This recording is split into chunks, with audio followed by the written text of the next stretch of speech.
Om Namo Bhagavate Vasudevaya. Om Namo Bhagavate Vasudevaya. Om Namo Bhagavate Vasudevaya.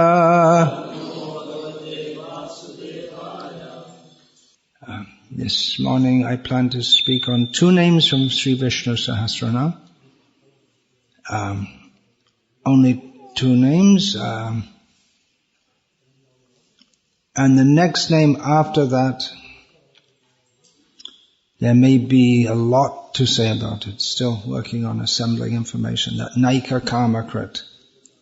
So just these 2 names I'll say now. The first one of them is 468 in one commentary, or 467 in another. Name is Vyapi. Just got that right there.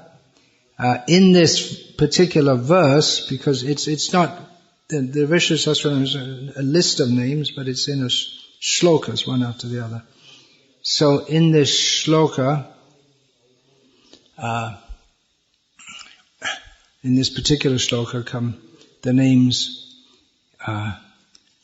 Svavash, Vyapi, and Naikatma. There are other names also, but I'm particularly saying these 3 because these 3 names were given by Srila Prabhupada to 3 brothers, all disciples of his in America, from Czech background for all it's worth. They've all remained steady in the Krishna consciousness movement since their initiation time, which is unusual. Not only steady in the movement, but actually in the movement, not living outside. They've been living in temples, and Svavash Prabhu, whose name is universally mispronounced Svavas, has been the temple president in Los Angeles for many years, and despite many strange things happening in most centers in America, he's kept it pretty much on course, and Los Angeles center has particularly been distinguished by year after year after year distributing so many books of Srila Prabhupada. Naikatma was temple president in Denver in USA for many years, and then for the last few years he's joined Svavash Prabhu in Los Angeles, and he's overseeing some department there. Oh, another thing I should say about those 2 brothers is, another way they've distinguished themselves is by having remained married to the same wife for pretty much all their life, which is unusual among our Western devotees. Their wives are both also very active in Krishna consciousness. And Vyapi Prabhu, I personally spent quite a lot of time with him in Bangladesh. He was traveling. He served in many places. Before that he was in Africa. Then we were together in Bangladesh for quite some time, traveling village to village. And among other things I remember is his sense of humor. You need a good sense of humor to survive there at that time. Okay, so the meaning of the name Vyapi might be appreciated by Mayavadis who like to misunderstand everything. It means all-pervading. All-pervading, that means no form. But this, my dear friends, or not very friendly with them, is Vishnu Sahasranama, the names of the person who is known as Vishnu. So to call him Vyapi doesn't, all-pervading, doesn't all of a sudden negate all the other names which describe him, for instance, as Manohara, who's very enchanting. So some impersonal all-pervasiveness doesn't, well, I mean, in one sense it enchants the Mayavadis, but there's nothing really, there's no charm in Mayavad. They're enchanted in another use of the term, that they're bewildered. But there's no love there. So this same person who's known as, he's a person, that's the very point. This is Vishnu Sahasranama. He's personally present everywhere. And impersonally. But actually that he's there everywhere means he's personally present everywhere. As Prahlad, he had great faith when Hiranyakashipu, in a mocking way, said to him, "Oh, you say your God is everywhere, so he is in this pillar." He was saying it as what a foolish thing to say, God is everywhere. He's in the pillar. It's a stupid thing to say. I remember hearing a debate in America at some university there were some atheists on one side and theists on the other. Hridayananda Maharaj was a theist, on the theist side. So the atheist said, well, you say God is everywhere, is he in my pocket?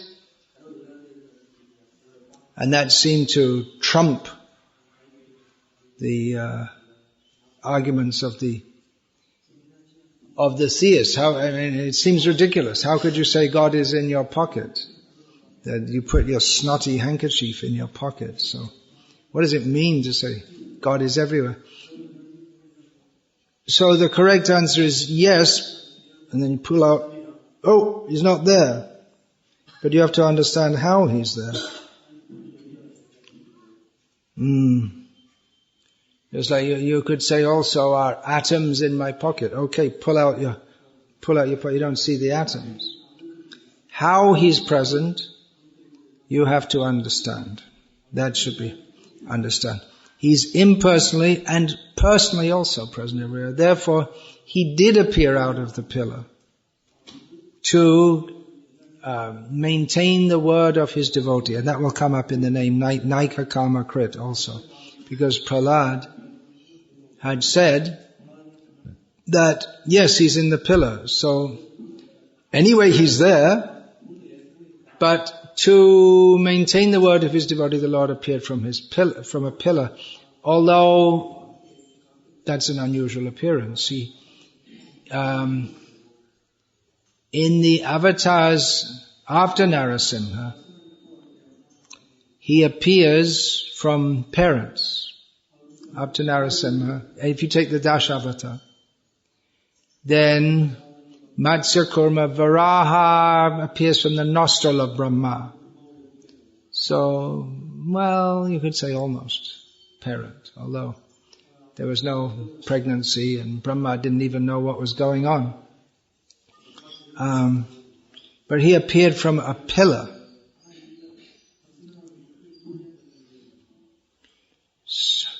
It was unexpected. But then if everything about Bhagavan is expected, then he's not really Bhagavan. He should be Achintya. He should be. Should be means, when I say should be, that means that we think, as humans with our very limited intelligence, we think, well, God should be like this, and this. He should be all-powerful, should be all-pervading, should be all-merciful, all-good. Okay, but he should also be unpredictable, not that we can measure everything about him. Miyate aniya iti maya. To try to measure everything, that is maya, that is illusion. So there's an example of the all-pervading person. So it means he's very subtle also. So he can't be understood. All-pervading means very subtle. So he can't be understood by the very gross intelligence of people who are interested in sense gratification. dulls the consciousness, makes one dull. When one is interested in sense gratification, then the more one is interested, the more gross one's consciousness becomes. The grosser the sense gratification, the duller the consciousness for understanding subtle subject matters. So another meaning of Vyapi, inferred meaning or implied meaning, is that he's not understood by the intelligence of people with very gross outlook. Now, that he's present everywhere also means that the devotee feels his presence everywhere, experiences his presence everywhere. Yomam pashyati sarvatra sarvang cha mai pashyati tasyahang na pranashyami sachame na pranashyati. You're learning all your Gita verses. So Krishna says, speaking about the yogi, the yogis, they meditate upon the Lord. And they try to, by the yoga process, they try to see the form of the Lord within their heart by keeping still in one place. But Krishna says that the best yogi is one who sees me, namely himself, everywhere. Not just that you'd have to sit down very tight and then by meditation you can see the Lord in your heart.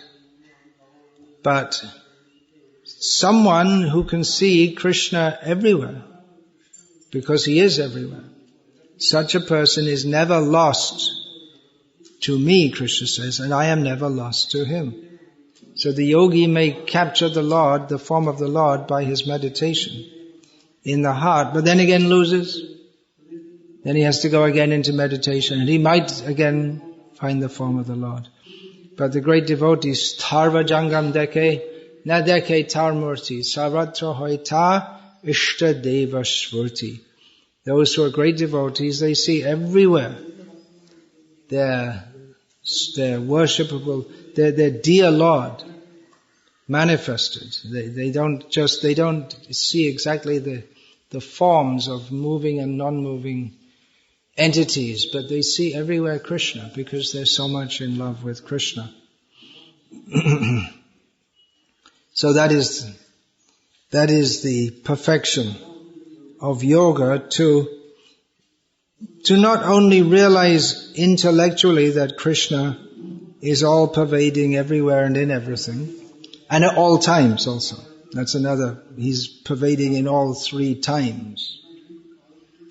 All three phases of time, past, present and future. So, sarvatra sarvada, he's everywhere at all times. And therefore the devotee, he's confident that Krishna is with me. Krishna will protect me. I can never be lost from Krishna. I'm never alone. The sannyasi goes out into the world alone, traditionally. The sannyasi, well, in some tradition, in the older sannyas traditions, the sannyasi would be alone. But he doesn't feel alone. He may go in the forest, which is very dangerous, full of tigers and wild boar and snakes and poisonous insects and no end to all kinds of dangers, scorpions, and maybe gangs of dacoits, even dangerous humans who live in the jungle also, like that Vyapi used to live in the forest. Those of you who remember, where was that? Somewhere in Karnataka. He hid away in the forest. But one who is confident of the Lord's protection, he feels no fear. He goes in the forest. When we hear about going to the forest nowadays, we think, oh, that sounds very nice. Going for a picnic or something like that. But to go and live in the forest, there's no means of food production. There are all kinds of wild animals. There's no solid shelter like a house. So it means, to go to the forest means to fully depend upon Krishna. And with the understanding that Krishna may come to me in the form of a tiger also, in the form of death. So one who accepts sannyas is, by doing so, Vaishnav sannyas particularly, does so realizing that the Lord is everywhere and He's my maintainer. Chaitanya Mahaprabhu, after taking sannyas, Krishna, Krishna, Krishna, Krishna, Krishna, Krishna, Rakshamam, Krishna, Krishna, Krishna, Krishna, Krishna, Krishna, Pahimam, calling out to Krishna, protect me, maintain me, with the understanding that now, as a sannyasi, he's completely taking shelter of Krishna, knowing that Krishna is everywhere. So, if he wants, he can protect me. If he, Rake Krishna Mareke, Mare Krishna Rakeke. If he wants, he can kill me. But the sannyasi is completely surrendered to Krishna, having given up human society. In human society, we live and cooperate with each other, and in this way we mutually help to protect and maintain each other. But a sannyasi is Atma-nivedana, and completely offered himself to Krishna, and has given up all human or even superhuman, demigod sources of protection and maintenance, and completely depends upon Krishna. To go in the forest, it looks like there's no means of protection or maintenance, but Krishna's here, Krishna's everywhere. Krishna will protect me. That is the faith of a devotee. Etan sa asthaya paratmanishtam adhyasitam purvatamai mahadbi aham tarishami durantaparam tamovakandangri nishevayaiva. This is the prayer of the Avanti Brahmana, who lost all mundane shelter and took full shelter of Krishna. This is the prayer of a Vaishnava. It's the standard prayer of a Vaishnava sannyasi, that now I will take full shelter with full firmness and full faith in the Supreme Lord. As was done by so many great personalities in the past, and in this way I will cross over the very difficult to cross over ocean of material existence, of the darkness, by taking shelter of the feet of Mukunda, lotus feet of Mukunda, and he wanders out into the world. So where's Mukunda? Where's Mukunda? You're wandering in the world. But the devotee feels he's with me everywhere. You wander here and there. Aniketa sthiramatihi, without any house, but with the mind fixed on Krishna, always connected to Krishna, knowing that Krishna is always with me. So this name Vyapi, it could be taken in an impersonal way, but also in a very intimate way. The devotee feels the presence of Krishna everywhere.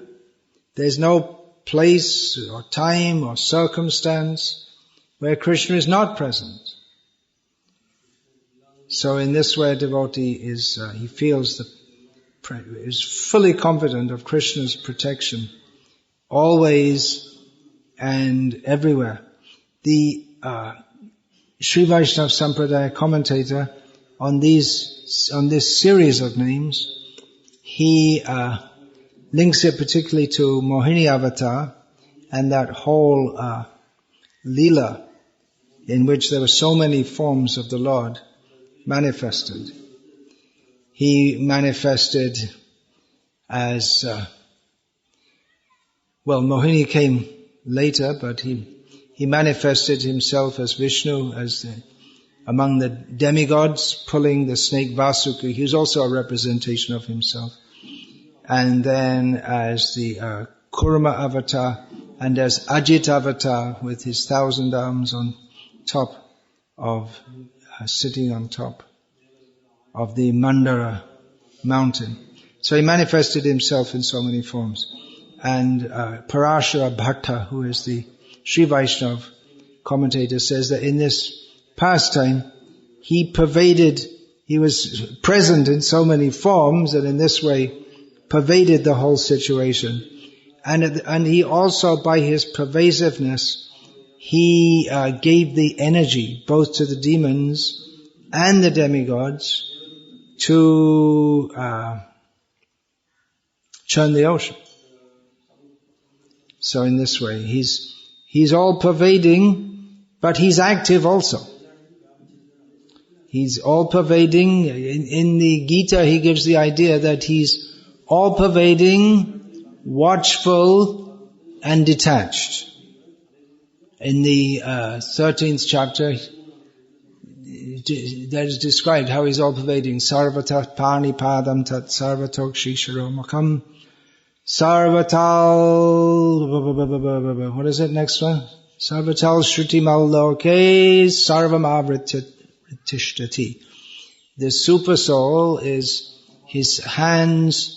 Sarvata pani padam tat. His hands and legs are everywhere.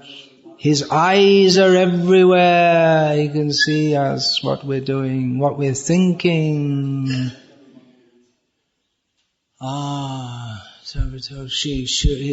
His eyes, his faces, his mouths are all pervading. So you can offer food to Krishna, he can eat it. You can be in the forest and there's some fruit and you can take it and offer it to Krishna. Wherever you are, he can accept it. He is, when you say, well, we don't see him. I didn't see his hands and legs and faces everywhere. I didn't see him. But sarvata shruti malloke. It's heard. We have heard by the process of hearing that we understand this. Maybe we don't see yet, but he covers everything. And he is, upadrashtanu mantacha. He sees everything in a detached way, and he allows. Okay, you have to go to hell. Okay, you have to become the king of heaven. So like this, but he gets involved as and when necessary, as the devotees can experience that in their life, how Krishna is guiding them. Especially when we have to go through so many difficulties. The devotees, they keep faith in Krishna. That Krishna, he's seeing everything. He's allowing this to go on. That means Krishna, he has some plan. He doesn't think, why has God forsaken me? That's said about Jesus in the Bible. That the night before he was crucified, he called out to God, why have you forsaken me? But a devotee, well, he may feel like that, but not in a rejecting way. We find in the song Gopinath of Thakur Bhakti Vinod, he sings like that Ashura Shakal Pailo Charan Binoda Takelo Bosh. You feel that so many demons attained your lotus feet. I didn't, but he feels almost rejected, but then he calls out demanding to Gopinath. I'm Amita Tomarjan, I'm yours. You shouldn't neglect me. It's not proper. Even though I'm hopeless, you must pick me up. So a devotee, he doesn't only theoretically discuss about the presence of Krishna everywhere, but he sees his presence everywhere and in everything. Whereas the atheist can't, by the atheist's decision not to see Krishna, he can't see Krishna. He already decided, I'm not going to see Krishna. So you can show him. But still he won't. You can show him in so many ways. Of course, to personally see Krishna, that requires great qualification. But the atheist can't even get that qualification because he doesn't, from the outset, he's decided that there is no Krishna to be seen. So in this way, he's cheating himself. The next name to be discussed, let's just see if there are any more points to make on that. Of course, there's so many things. Here's another point. We may not see the whole universe. We may not see Bhagavan directly, but we see the whole universe. Or we may not see the whole universe, but we see so many things. And the ultimate cause of all this, Sarva Karana Karanam, is Krishna. So the cause is always present in the effect. So we can understand that this whole universe didn't simply pop out of nothing. Some people not only don't understand this, but they insist that actually it did pop out of nothing. But the very fact that this universe is in existence and it continues to exist, what holds everything together? That's Krishna. He holds everything together and He pervades everything. And so we can observe the presence of Krishna everywhere. If Krishna wasn't there, there couldn't be anything. It doesn't make any sense to think that there is no Krishna. Then there are some more things too. Also, from Purusha Bodhini Upanishad, quoted in Srila Prabhupada's Gita commentary, probably. Eko devo nityalila anurakto bhakta Vyapi hridyantaratma. So you hear the word Vyapi here.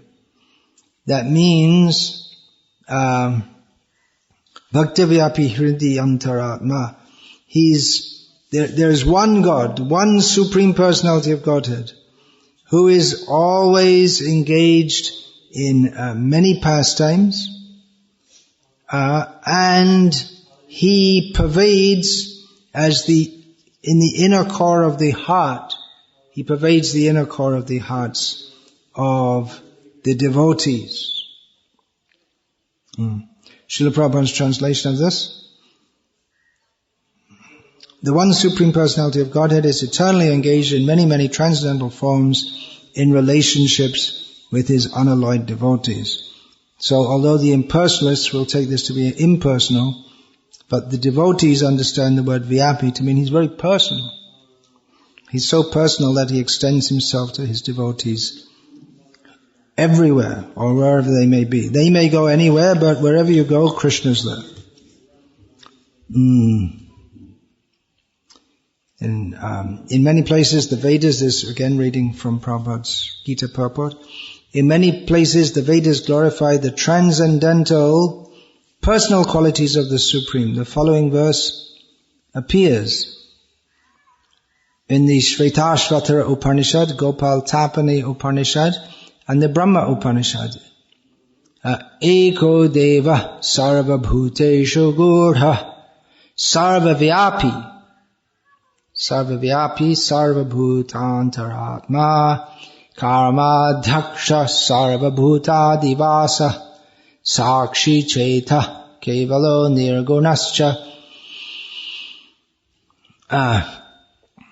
So we have here Sarvayapi, all pervading, Kevala, Nirguna, so all this might sound impersonal, but it all starts off with Eko Deva, one personal Supreme Lord.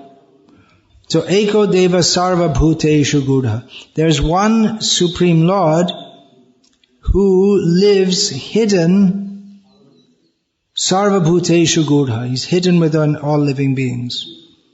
He pervades everything, Sarva Vyapi, and Sarva Bhutantaratma. He is within the heart of all living beings. Karma Dhaksha. He oversees or supervises all the activities that people do. And Sarva Bhuta Divasaha. He supervises their material activities.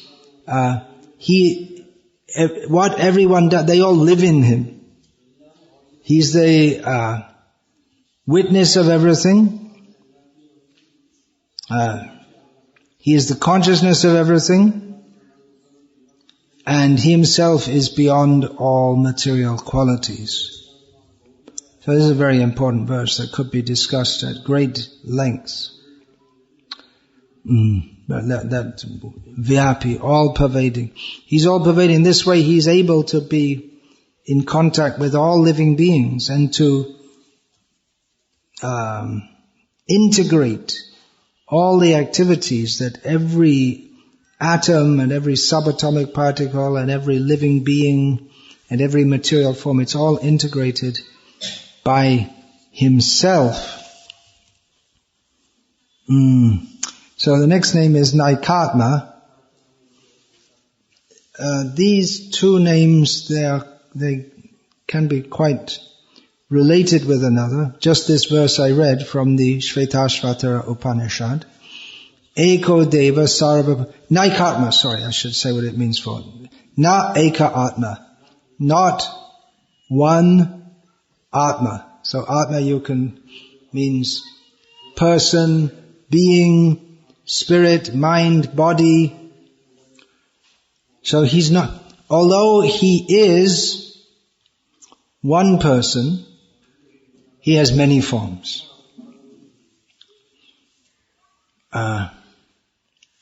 So Eko Deva, he's one person, but he is in the hearts of all living beings. And so how can he be in the heart of all living beings if he's one person or one form? No, he's one person but with many forms. He manifests himself in many, many forms. But they're all the same person. This may be difficult for us to understand. We have difficulty understanding sometimes how someone in Krishna Leela has another form in Gaur Leela. Sometimes we think, how is that? How can that be possible? Well, it's not possible by any material understanding, but this is spiritual understanding. The same person has different forms. So, forms, there are two main varieties. They are Svangsha and Vibhinangsha. Sva means own, Sva Angsha. That means, Angsha means part. So, there are Vishnu Tattva forms which are called Svangsha, and Vibhinangsha means all the rest. Particularly the jivas. So, in one sense, even the living beings are part and parcel. They're part and parcel of God. But when Krishna is described as Naikatma, that doesn't mean, as the impersonalists will say, that everyone is Bhagavan. In one sense, yes, because they partake of the nature of Bhagavan, they're inseparable from Bhagavan. But still he has his specialty which distinguishes him as Bhagavan. So even though he expands in many, many, many forms, and particularly he remains the same person. And again in this churning of the milk ocean, in this pastime, he appeared in several forms. Again, as Vishnu manifesting as one of the demigods, on the party of the demigods. Vasuki is not a Vishnu avatar directly, but indirectly he is, inasmuch as he's a very powerful snake. Then as the Kurma avatar supporting Mandara mountain, on top of Mandara mountain as Ajit avatar, and then when the churning was over, he turned up in a form which the demons, probably the demigods also, could have never guessed. Because Vishnu is a male, but if he wants, he can take a female form also. He's not limited. So, Mohini avatar. Recently, near Kovur in Andhra Pradesh, I visited for the first time a temple of Mohini Devi.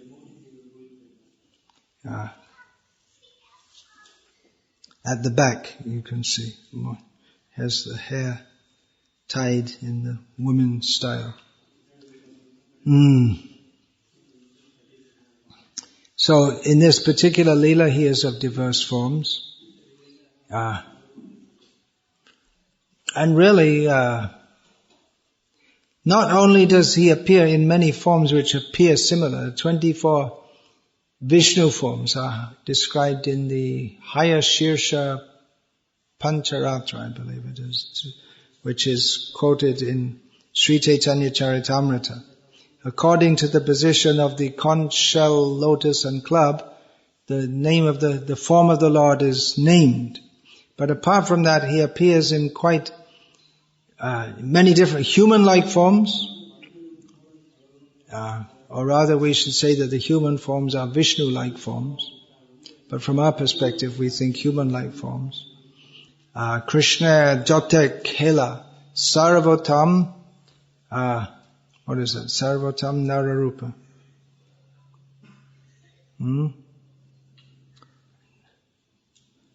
Chaitanya Charitamrita states that of all Krishna's pastimes, those in the human-like form are they're the best.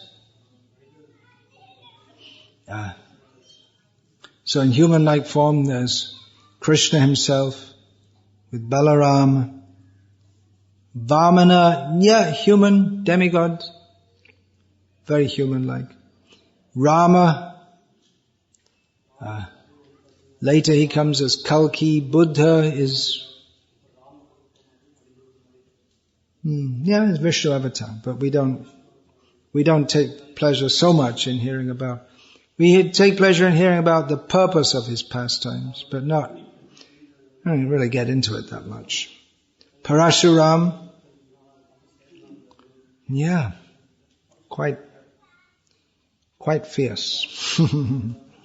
Where is he now? You call it. See, there's so many demoniac activities all over the world, but they're not demoniac enough. How demoniac those demons must have been, that the Lord himself comes. Or maybe we can say there are lots of little demons. So they're only suitable for mercy. Just mercy of the holy names, that's all. It's just like Krishna, he fought with Jarasandha, but when this Kala came, who's a Yavana, he just ran away. You're not going to fight with him. It's just too low class to fight with.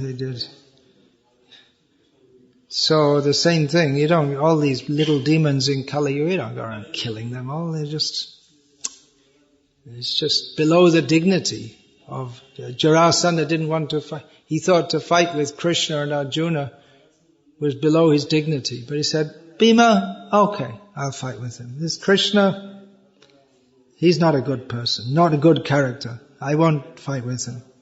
And Arjuna, he's just a child. He thought. So, this way he insulted Krishna. Arjuna said, Bhima, okay. He's good enough to fight with me.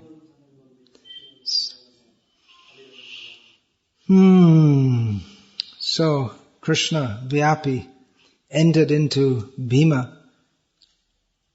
He enters into everyone, but particularly someone with great power. He is the Tejas Vinamaham. He is the power, the energy of the energetic. Balang Balavatang Chaham. He's the power of the powerful. So that's why we say if we see any great potency in someone, yad vibhuti mat sattvam srimad urjitameva tattadeva avagachatvam mama tejong sasambhavam. Whenever we see any manifestation, something which is wondrous, we can understand Krishna has entered that person. So we can see the manifestation of Krishna. He enters everywhere, but he particularly manifests in various forms. He may manifest those who are attuned to Krishna. They may find himself manifesting himself in various ways. Just like Srila Prabhupada, when a librarian in Delhi suggested to him that instead of, or at least as an alternative, or along with making magazines, he should write books. And Prabhupada took it, oh, my spiritual master is speaking to me. So he found Krishna's voice in a librarian. Oh, Krishna is speaking, my guru is speaking. So again, one who is attuned to Krishna can see Krishna everywhere, manifesting himself. Not that the librarian is Bhagavan, but at that particular point he was inspired by Krishna within the heart to give that advice to Srila Prabhupada, and Srila Prabhupada took that up and he wrote The Easy Journey to Other Planets, a commentary on Bhagavad Gita which was stolen, and Srimad Bhagavatam, first canto, and then he came to America and he went on writing books. So not one form, many forms. A devotee may worship many forms of the Lord, or he may concentrate on one form of the Lord. Generally it's recommended to concentrate one's particular attention on one form of the Lord. That is what our acharyas recommend. That because different forms of the Lord, they're the same person, but they manifest different feelings and moods. And so a devotee becomes attracted to one particular form with whom one can reciprocate in such a way. There are various modes of reciprocating with Rama, none of which exactly can be related, can be had in relationship with Krishna, especially Krishna in Vrindavan. Because in relationship with Rama, everyone has some measure of reverence. Whereas in relationship with Krishna, in Vrindavan especially, there's no reverence. That's the particular. So relating with Rama is very different to relating with Krishna. He's the same person. In many ways it's very similar. Also, it's the same person, but in a different manifestation. And similarly, relating to Kurma avatar or Narasimha avatar, they're the same person, but manifesting in not only in a different form, but with apparently a different personality.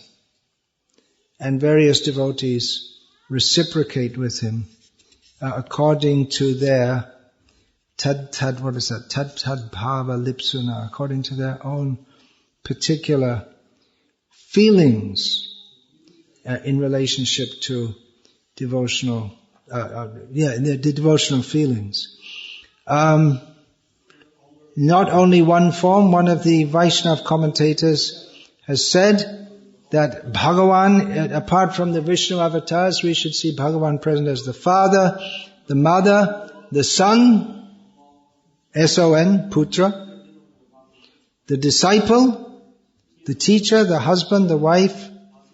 So, Krishna, he's Suhridam Sarvabhutanam, the best friend of everyone. So, even in the material world, in particularly in Vaishnava society, we can see that everyone who is our well-wisher, they're manifesting Bhagavan. Not that they are Bhagavan, but they manifest the personality of Bhagavan. Another important point is that there's no use to fight about, well, my God is better than your God. Some worship Rama, some worship Krishna, some worship Lakshmi Narayana. We can appreciate all the Vaishnavas who are, according to their own feelings, worshipping the Supreme Lord. He takes different forms to reciprocate with his devotees, and also he comes to this world not just to reciprocate and just be there and smile at everyone, but he performs particular purposes when he comes. He has some work to do. It appears that he has some work to do. As Matsya, he saved the Vedas and human society. As Kurma, he became the pivot for the Mandara mountain. As Varaha, he saved the earth. And not only one thing, but they did many things. That will come up in the next name. Naikatma Krit. He comes not only for one purpose. The next name is Naikatma Krit, one who does not only one work. So the understanding that Krishna, Vyapi and Naikatma, means he's all pervading. Vyapi means all pervading. Naikatma means he's not one Atma, but this doesn't mean that he's no Atma, as the impersonalists would say. Naikatma, not one Atma. So it means no Atma, just spread everywhere. Or Atma is impersonal. No, it means he has many forms.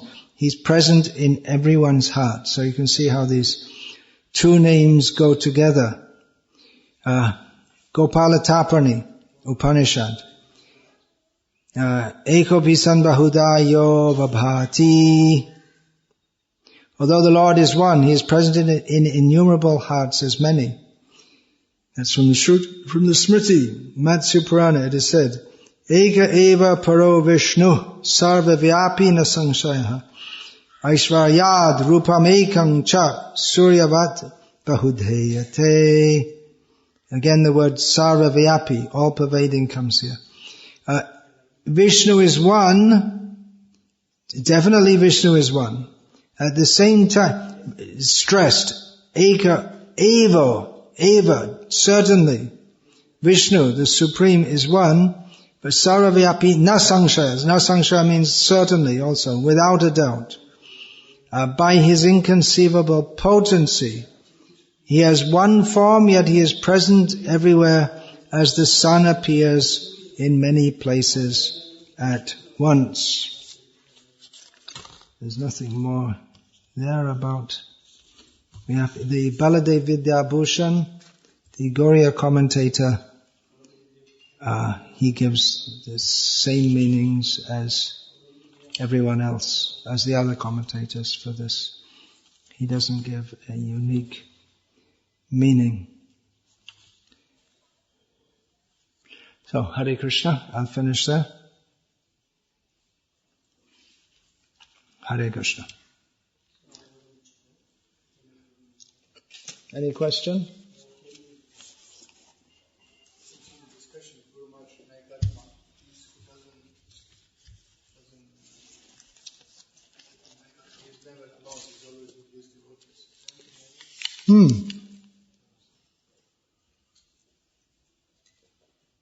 He's never alone. He's always with his devotees. Yeah, even each form, so many devotees are with him. The yogis who just want to see the form of Vishnu alone, they don't really get him because they just see him, but they don't really get him because you have to be